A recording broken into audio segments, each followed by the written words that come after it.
विसर्जन के टाइम में जो हुल्लड़बाजी होता है डीजे बजा करके, उस पर रोक लगना चाहिए।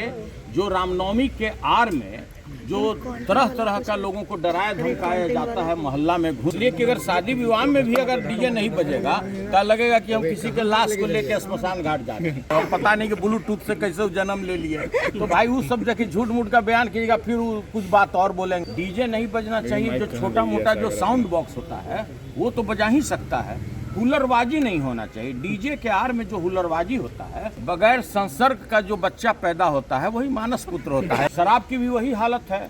जितना शराब प्रोहिबिशन के पहले वर्ष 2016 के पहले यहाँ नशाबंदी नहीं था, जितना शराब की बिक्री था उससे डबल अभी शराब का बिक्री है। सरस्वती पूजा के विसर्जन में, दुर्गा पूजा के विसर्जन में, रामनवमी में, सबसे ज्यादा रामनवमी में जो ये भाजपाई लोग हैं, जो आरएसएस वाले लोग 20-20, 30 डीजे लेकर चलते हैं, उस पर रोक लगना चाहिए। कि अगर शादी विवाह में डीजे न बजे तो लगेगा कि हम स्मशान घाट जा रहे हैं। नमस्कार, द इंडिया टॉप देख रहे हैं, मैं हूं आपके साथ बिरजू सिंह। डीजे पर प्रतिबंध लगे, डीजे बनाने पर रोक लगे, इन तमाम बातों को लेकर विधान परिषद के अंदर आज खूब चर्चा हुई और इन्हीं बातों को लेकर आरजेडी के एमएलसी सुनील कुमार सिंह ने भी बड़ा बयान दे दिया। सुनील सिंह ने साफ तौर पे कहा कि शादी विवाह में डीजे बजे, नहीं बजेगा तो लगेगा कि शमशान घाट आ गए हैं। लेकिन रामनवमी में जिस प्रकार का हुड़दंग भाजपा वाले, आरएसएस वाले करते हैं, 20-20, 30-30 की संख्या में डीजे लगाकर, ऐसे में उस पर प्रतिबंध लगना चाहिए। आरजेडी के एमएलसी सुनील सिंह ने कहा कि पूरी तरीके से जिस प्रकार से पर्व त्यौहार के आड़ में जो है वो डीजे और हुड़दंग होता है, ऐसे में इस पर रोक लगनी चाहिए। आरजेडी एमएलसी सुनील सिंह क्या कह रहे हैं, उनके पूरे बयान को आप सुनिए।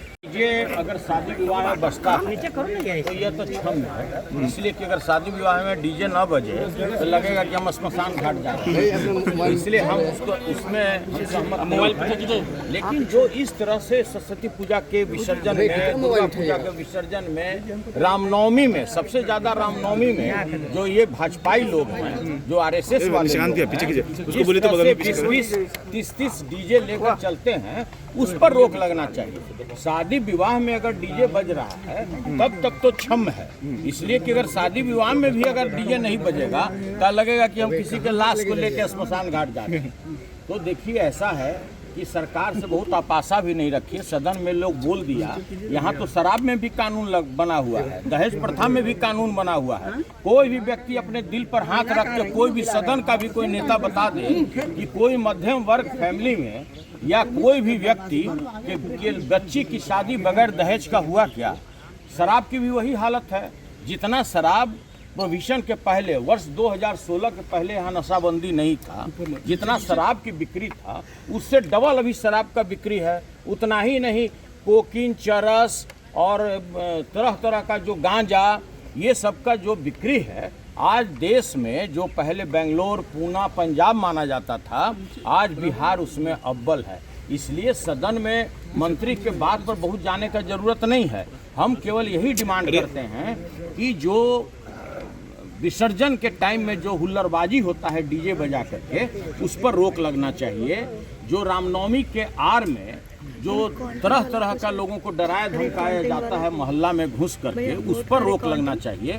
शादी विवाह में डीजे पर कभी भी रोक नहीं लगना चाहिए। देखिए, ऐसा है कि अगर एक साउंड उसका जो डिसिमल या क्या कहता है, अगर उसके अंदर में अगर कोई डीजे बजाता है तो वो अपराध नहीं है। और होली तो जो है, होली पर्व ही है उल्लास का। अब हम कैसे कह दें कि भाई उसमें डीजे नहीं बजना चाहिए।